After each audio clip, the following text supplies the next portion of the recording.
Students, कैसे हैं आप सभी लोग। उम्मीद करते हैं आप सभी लोग अपने घरों में ठीक होंगे। मैं पुष्पेंद्र सिंह पीएस क्लासेस से एक बार फिर आपके सामने लेके आ रहा हूँ सिंपल इंटरेस्ट की क्लास नंबर 3। बच्चों, इससे पहले मैं आपको 2 क्लासेस करा चुका हूँ जिसमें मैंने आपको 22 क्वेश्चन कराए हैं। पहली क्लास में मैंने सारा बेसिक क्वेश्चन कराए थे, सेकंड क्लास में थोड़े से डिफ़िकल्ट क्वेश्चन कराए थे, और आज थर्ड क्लास जो कि आपकी फाइनल क्लास होने वाली है। ठीक है बच्चों, जिसमें मैं आपको कराने जा रहा हूँ क्वेश्चन नंबर 23, 24, 25। ठीक है बच्चों, तो आइए करते हैं तीनों क्वेश्चन फटाफट। चलिए देखते हैं 23 क्वेश्चन। पढ़िएगा आप सभी लोग 23 क्वेश्चन क्या कह रहा है। 23 क्वेश्चन, 500 रुपये की एक धनराशि 12% वार्षिक ब्याज की दर से निवेशित की जाती है तथा एक अन्य धनराशि 10% वार्षिक साधारण ब्याज की दर से निवेशित की जाती है। यदि 4 वर्षों के बाद दोनों से प्राप्त कुल ब्याज 480 रुपये है तो दूसरी धनराशि ज्ञात करें। तो बेसिकली क्वेश्चन ये है कि आपके पास दो राशि निवेशित की गई। एक राशि का मूलधन जो है बच्चों वो है 500 रुपये, ठीक है, उसका रेट है 12%, ठीक है, और दोनों का समय है बच्चों 4%, ठीक है।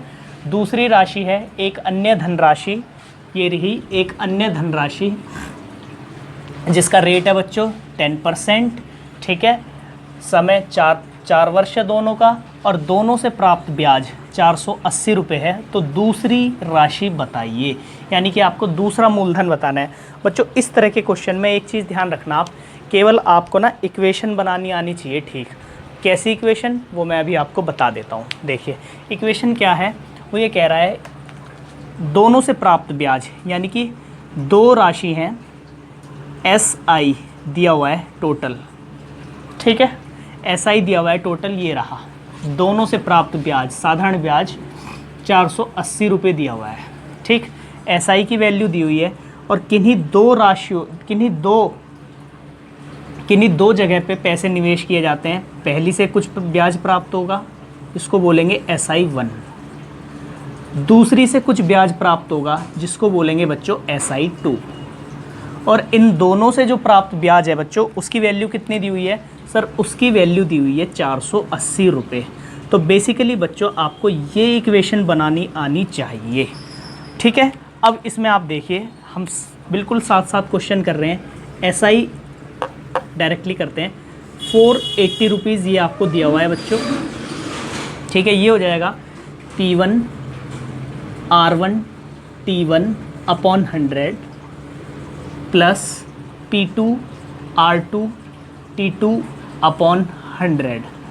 और बच्चों आपको जो वैल्यू निकालनी है वो निकालनी है P2 की, दूसरी धनराशि, ये वैल्यू आपको निकालनी है। कैसे निकलेगी, लिख लीजिए। 480 इज़ इक्वल्स टू P1 की वैल्यू कितनी है सर? 500 रुपये। R की वैल्यू कितनी है? 12। T की वैल्यू कितनी है? 4 डिवाइड बाई 100। इस वाले P2 की वैल्यू सर हमें फाइंड करनी है। P2 into 10 into 4 divide by 100, ठीक है बच्चों। यहाँ पर 1, ठीक। अब इसमें क्या करिएगा, ये 2 जीरो से ये 2 जीरो कैंसिल, ठीक, ये 0 से ये 0 कैंसिल। यहाँ पे क्या हो गया अब? 480 इज इक्वल्स टू, ये आ गया यहाँ पे आपका 240 प्लस यहाँ पे कितना आया? 4P2 upon 10, 4P2 upon 10। आपको P2 की वैल्यू निकालनी है, इसके साथ जो भी चीज़ है वो दूसरी तरफ चली जाएगी। इसको ऐसे लिख सकते हैं 4P2 is equals to 480 minus 240, it will become 240, ठीक।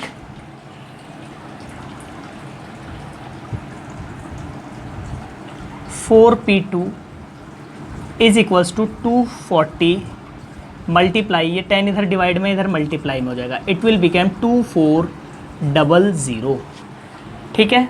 4P2 इज इक्वल्स टू आपका आ गया 2400, और P2 की वैल्यू कितनी आ जाएगी बच्चों? 2400 डिवाइड 4, इट विल बिकेम 600 रुपये। यही आपका आंसर, किसी को कोई प्रॉब्लम नहीं होगी। केवल और केवल आपको ये इक्वेशन को देखना था कि इस क्वेश्चन में इक्वेशन बनेगी कैसे। ठीक है बच्चों, टोटल आपको साधारण ब्याज दिया हुआ है जो दोनों राशियों में निवेशित करने के बाद प्राप्त हुआ।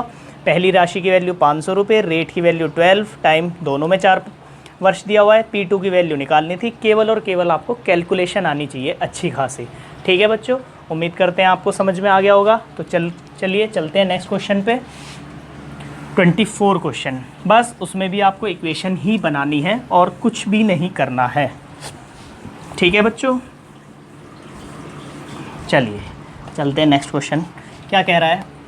4000 रुपये की राशि पर x% दर से 3 वर्षों का साधारण ब्याज 5000 रुपये की राशि पर, ये कॉमा लगा हुआ है यहाँ पर, साधारण ब्याज रुपये 5000 रुपये की राशि पर 12% की दर से 2 वर्षों के साधारण ब्याज के बराबर है। यानी कि एक राशि का साधारण ब्याज दूसरी राशि के साधारण ब्याज के बराबर है।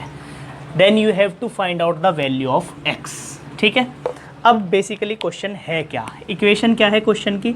सर, एक राशि से जितना ब्याज मिलेगा SI1 is equals to SI2। बस सर ये कंडीशन दी हुई है आपको, SI1 is equals to SI2 दी हुई है और इसी कंडीशन से ये क्वेश्चन सॉल्व हो जाएगा। देख लीजिए आप, 2 वर्षों के साधारण ब्याज के बराबर है। ठीक, एक क्वेश्चन यहाँ से यहाँ तक है,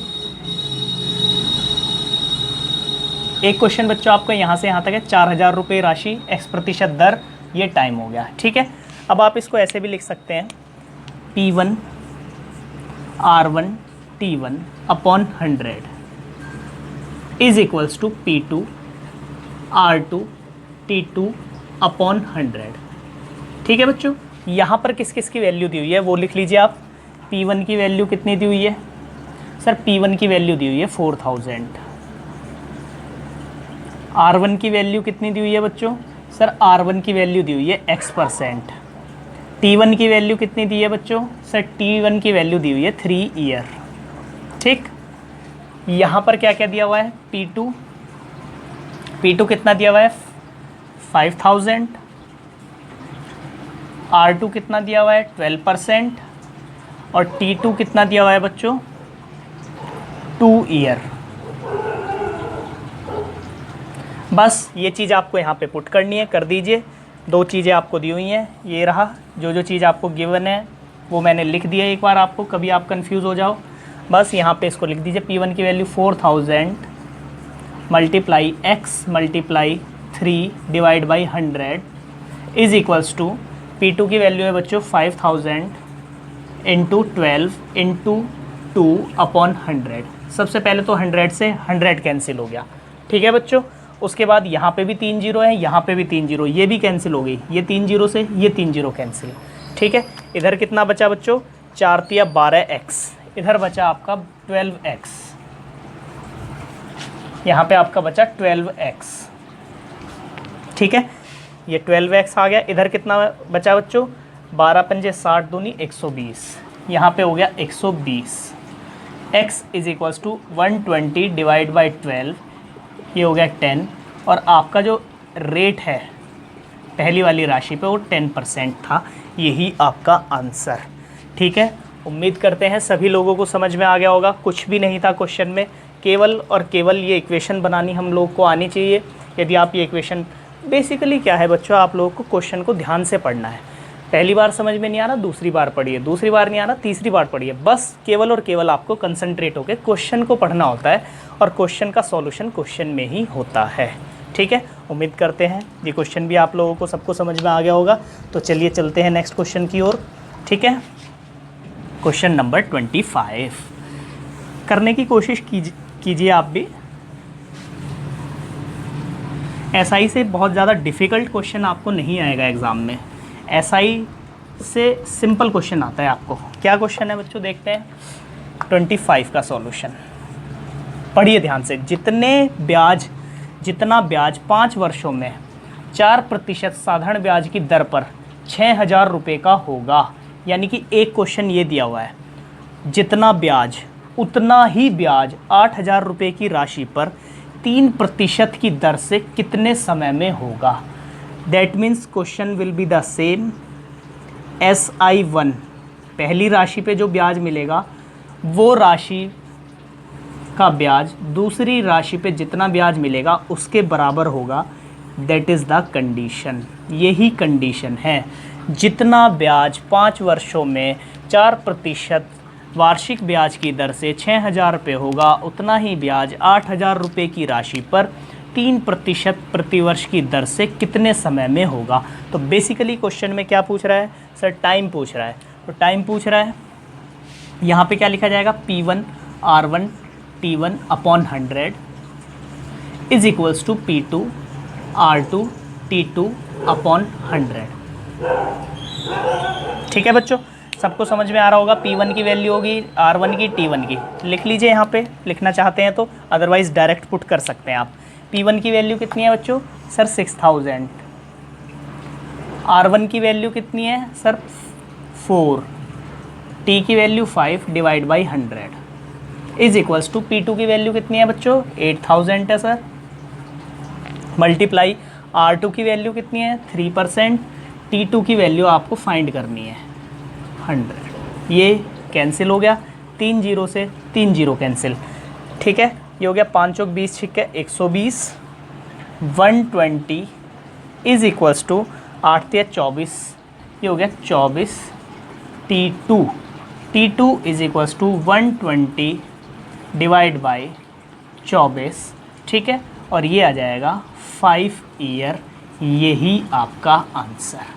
उम्मीद करते हैं सभी लोगों को समझ में आ रहा होगा। कुछ भी क्वेश्चन में नहीं था, केवल और केवल सर हम लोगों को कंडीशन समझ में आनी चाहिए। यदि हम लोगों को कंडीशन समझ में आ गई तो क्वेश्चन ईजी हो जाएगा। ठीक है बच्चों, उम्मीद करते हैं सभी लोगों को समझ में आ गया होगा। तो आइए 2-3 क्वेश्चन और किश्त वाले, इंस्टॉलमेंट वाले बचते हैं इसमें, वो भी करा देते हैं और आज इस चैप्टर को ख़त्म कर देते हैं। ठीक है बच्चों, तो बच्चों ये 3-4 क्वेश्चन और हैं जो आज के लास्ट क्वेश्चन है बच्चों, और इसके बाद ये चैप्टर ख़त्म हो जाएगा। आइए करते हैं क्वेश्चन नंबर 26। किश्तों वाला क्वेश्चन है। क्या कह रहा है? एक साइकिल 1500 रुपये में ख़रीदी जा सकती है। बाइसिकल, ठीक है, 1500 रुपये में ख़रीदी जा सकती है, 1500 रुपये, परंतु वही साइकिल 350 रुपये नगद, आपने 350 रुपये नगद दिए और अगले 3 महीने तक 400 रुपये की 3 समान किश्तों में खरीदी जा सकती है। ब्याज की दर बताओ। देखिए ध्यान से सुनिए, कुछ बच्चों को यदि जानकारी ना हो हम आपको बताते हैं। आप एक बाइक लेने गए, सपोज़ उस बाइक की कीमत है 50,000 रुपये। कोई भी बाइक लेने गए आप, 50,000 रुपये उसकी कीमत है। यदि आप कैश में बाइक लेते हैं शॉप पे जाके तो कीमत होगी आपकी 50,000 रुपये।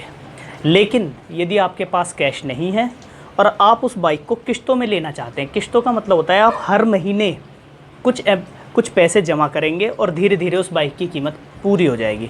तो बच्चों जब भी हम कोई चीज़ किश्तों में लेते हैं, जो उसकी मूल कीमत होती है उससे ज़्यादा में वो वस्तु हमें ज़्यादा में पड़ती है। ठीक है, कैसे? यदि आप वो बाइक नगद खरीद रहे हैं तो 50,000 की पड़ेगी। यदि आप उसको किश्तों में ख़रीद रहे हैं तो बेसिकली उस पर ब्याज लेंगे वो। क्यों? क्योंकि वो अपनी चीज़ को किश्तों में दे रहे हैं आपको पैसों में। ठीक है ना, तो वो लगभग आपको जितना भी ब्याज होगा, सपोज़ 50,000 की वो बाइक आपको लगभग 60 या 62,000 रुपये की पड़ेगी। तो जब भी कोई चीज़ किश्तों में ली जाती है, वो चीज़ जो है आपकी नगद यदि आप पैसे दे रहे हैं उससे ज़्यादा कीमत में पड़ती है, और वही जो एक्स्ट्रा आपके पैसे होते हैं वही होते हैं बच्चों ब्याज के पैसे। सेम वही चीज़ है यहाँ पे। क्या है? एक साइकिल की कीमत कितनी है बच्चों? 1500 रुपये। हम आपको डायरेक्ट ट्रिक बता देते हैं। साइकिल की कीमत कितनी है बच्चों? साइकिल की जो कीमत है वो कितनी है सर? 1500 रुपये। किसी को कोई दिक्कत नहीं होगी यहाँ तक तो। ठीक है, उसके बाद क्या कह रहा है? परंतु वही साइकिल 350 रुपये नगद। अब आपने कितने रुपए दे दिए बच्चों उसको? सर हमने 350 रुपये नगद दे दिए। ये दे दिया आपने नगद। आप साइकिल लेने गए थे, उसकी कीमत है 1500 रुपये, आपने 350 रुपये नगद दिए और उसको कहा कि भैया हमें तो किश्त में चाहिए। तो कितने रुपये बचे बच्चों? सर 1150 रुपये बचे। और इन 1150 रुपये की आपने किश्त बनवा ली किस हिसाब से? और अगले 3 महीने तक 400 रुपये की 3 समान किश्तों में खरीदी जा सकती है। तो आप मुझे एक बात बताइए, किश्त के हिसाब से जो वो कह रहा है, देखिए 400 रुपये की किस्त है और कितने दिन तक देनी है सर? 3 महीने तक। कितने रुपए बैठेंगे? 1200 रुपये। अब आप ध्यान दीजिएगा बच्चों इस चीज़ पे, इस चीज़ पे ध्यान दीजिएगा। सर रुपए तो बचे थे 1150, लेकिन यदि हम किस्तों में दे रहे हैं तो वो देने पड़ेंगे हमें 1200 रुपये। कितने रुपए एक्स्ट्रा देने पड़ रहे हैं सर? 50 रुपये। यही आपका साधारण ब्याज है, ठीक है ना, यही आपका ब्याज है। तो क्या लिखेंगे इसके बाद? SI is equals to 1200 minus 1150, it will become 50 rupees. यही आपका बच्चों साधारण ब्याज है, ठीक है ना। 50 रुपये आपको एक्स्ट्रा देने। अब आपको मूलधन कैसे बनाना है? देखिए किस्त हम आपको बनानी बता देते हैं, उसके बाद क्वेश्चन सॉल्व करेंगे। यहाँ पे लिख लीजिए आप मूलधन, यहाँ पे लिख लीजिए किस्त। देखिए सबसे पहले कितने की थी साइकिल? सर 1150 रुपये देने थे। आपने पहली किस्त कितने की दी? सर 400 रुपये की। 1150 में से 400 माइनस कीजिए, कितने बचे? सर 750। फिर आपने 400 रुपये दे दिए दूसरी किस्त के। Yes sir. 750 में से अब की बार 400 घटाइए तो कितने बचेंगे?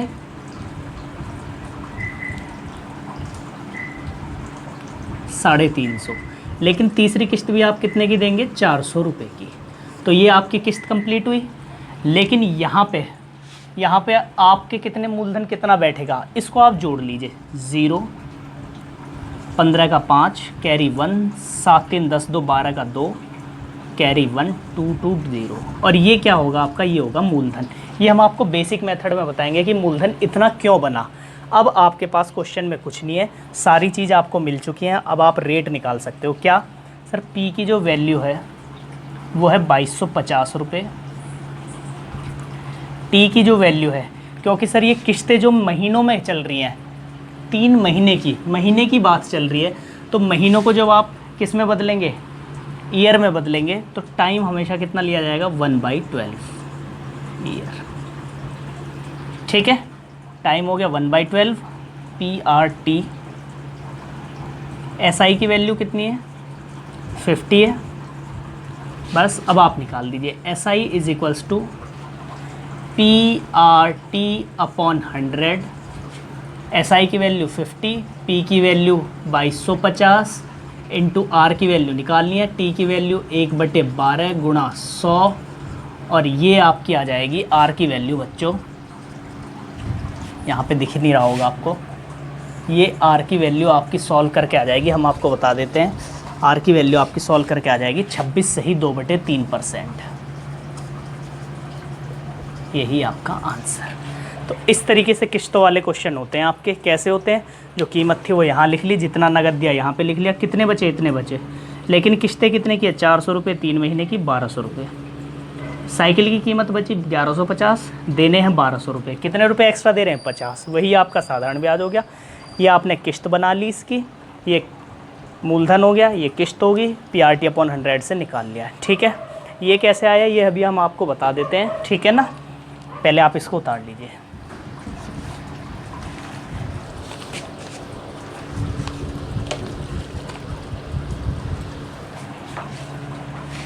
ये 2250 कैसे आया? आपका कन्फ्यूज़न यहीं पे होगा, हम आपको बता देते हैं 2250 बच्चों आया कैसे।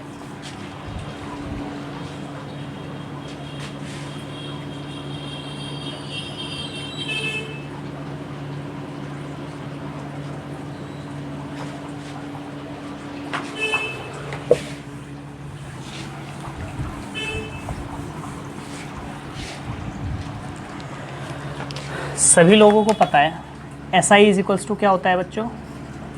PRT upon 100। यदि आप हर महीने की किस्त बनाते तो बच्चों कैसे बनती? SI की वैल्यू तो आपको पता लग गया 50 होगी। क्यों होगी? ध्यान से सुनिएगा। SI की वैल्यू 50 हमने क्यों लिखी?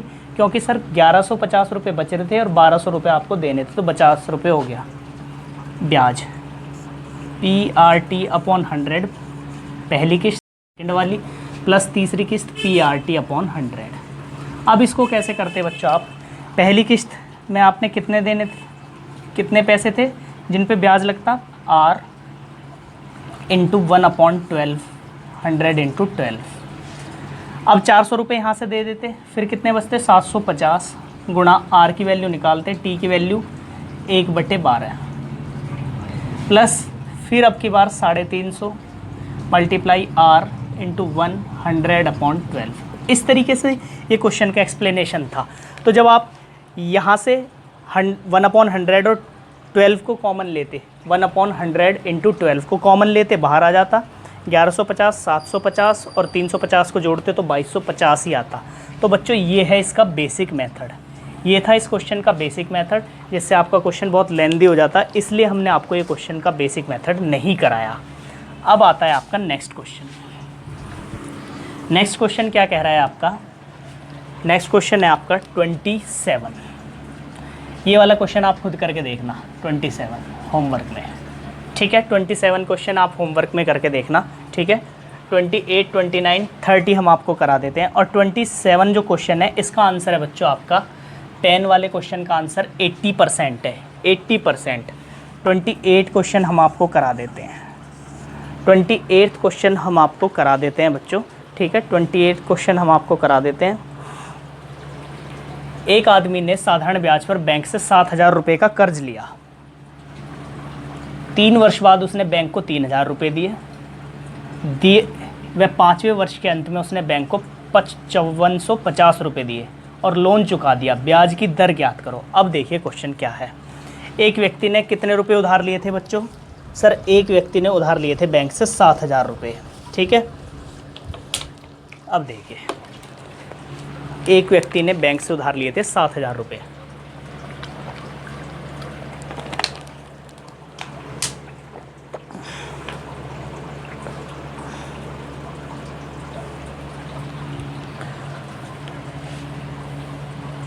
ये वाला क्वेश्चन 28।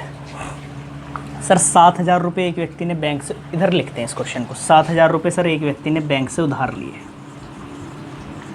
ठीक है। और वो कह रहा है 3 वर्ष बाद उसने बैंक को 3,000 रुपये दिए, यानी कि 3 वर्ष बाद उसने बैंक को दिए, तो 7,000 रुपये 3 वर्ष तक बच्चों ऐसे ही रहे, ऐसे ही उधार रहे आपके 3 वर्ष तक। पहले साल में भी 7,000 रहे, दूसरे साल में भी, तीसरे वर्ष के अंत में उसने कितने दिए? सर उसने जो वापस दिए वो 3,000 रुपये बैंक को दिए जो उसने बैंक को, ठीक है बच्चों। 3,000 रुपये उसने वापस दिए। अब वो क्या कह रहा है बच्चों? वो कह रहा है वह 5वें वर्ष के अंत में उसने बैंक को 5450 दिए। 3 वर्ष तक 7,000 थे, 3,000 दे दिए, तो बचे कितने बच्चों? 4,000। चौथे वर्ष में 4,000 बचे सर, 5वें वर्ष में 4,000 रुपये बचे। और सर इस 5वें, ये फर्स्ट ईयर है, ये सेकंड ईयर है बच्चों आपका, ये थर्ड ईयर है, ये फोर्थ ईयर है, और ये फिफ्थ ईयर। 5वें साल के अंत में उसने 5450 रुपये दे दिए, ठीक। तो ये कितने हो गए बच्चों आपके? ये हो गए 8,450 रुपये। ध्यान से सुनिएगा, ठीक है। और ये सब जोड़ के कितना आएगा बच्चों? 7 या 21 और 4 25 और 4 29,000 रुपये। ये 29,000 रुपये आपका कहलाएगा बच्चों मूलधन, ठीक। ध्यान से सुनिएगा। अब क्या निकालना है? अब क्वेश्चन में कुछ नहीं बचा आपको। मूलधन की वैल्यू कितनी है बच्चों? 29,000 रुपये, ठीक। टाइम कितना है? टाइम जो है वो रेट जो निकालना है आपको, क्योंकि ये ईयरली क्वेश्चन है तो इसमें टाइम हमेशा 1 ईयर लिया जाएगा। क्यों लिया जाएगा? क्योंकि एक साल का जब आप निकालेंगे जो वो बनेगा आपका बेसिक क्वेश्चन, उसमें एक साल लेंगे आप हर बार क्वेश्चन, ठीक है ना। तो टाइम हो गया 1 साल। अब इसमें एसआई की वैल्यू कितनी होगी? ध्यान दीजिएगा बच्चों, एसआई की वैल्यू कैसे निकालेंगे। आपने बच्चों उधार कितने लिए थे बैंक से? 7,000 रुपये। आपने किस्तों के हिसाब से जमा कितने किए? 8,450 रुपये। 7,000 रुपये आपने उधार लिए, 8,450 रुपये आपने वापस दिए, तो साधारण ब्याज कितना दिया बच्चों आपने? सर 1,450 रुपये। ये हो गई आपकी एसआई की वैल्यू। और अब आपके क्वेश्चन में कुछ नहीं बचा। SI is equals to PRT/100, ठीक है बच्चों। एसआई की वैल्यू है आपकी 1450 इज इक्वल्स टू 29,000 गुणा आर गुणा 1 डिवाइड बाई 100।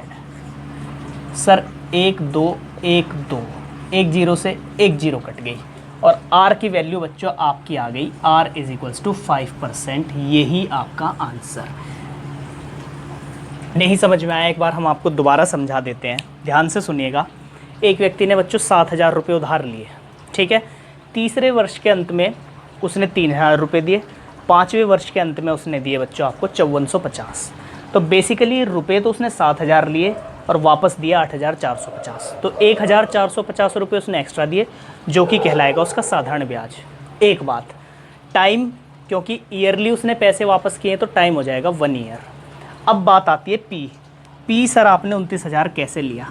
हमने आपको इससे पहले बेसिक क्वेश्चन में बताया है, यदि आप एक एक साल का निकालोगे तो आप हर बार क्या करोगे, 7,000 पहले साल का, दूसरे साल का 7,000, तीसरे साल का 7,000, चौथे साल का जो निकालोगे 3,000 कम कर दोगे 4,000, 5वें साल का जो निकालोगे 3,000, उसमें भी 4,000 लोगे। तो इस तरीके से जब आप पहले क्वेश्चन में जो हमने बेसिक बताया था उस तरीके से निकालोगे तो जब भी आपका 29,000 ही आएगा। ठीक है बच्चों, उम्मीद करते हैं समझ में आ गया होगा क्वेश्चन।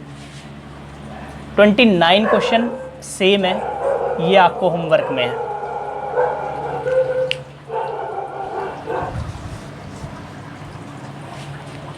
और 29 क्वेश्चन का जो आंसर है वो है बच्चों आपका 3 सही 9/11%। करने की कोशिश करना, अदरवाइज़ कमेंट कर देना। नेक्स्ट लेक्चर मैथ का जो होगा उसमें करा देंगे। अब क्वेश्चन करते हैं 30।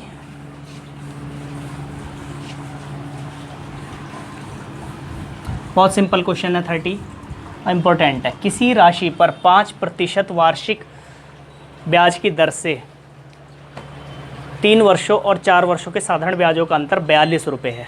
देखिए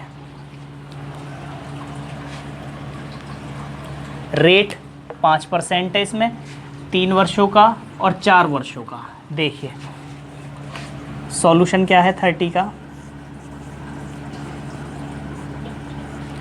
3 वर्षों का SI कितना हो जाएगा बच्चों?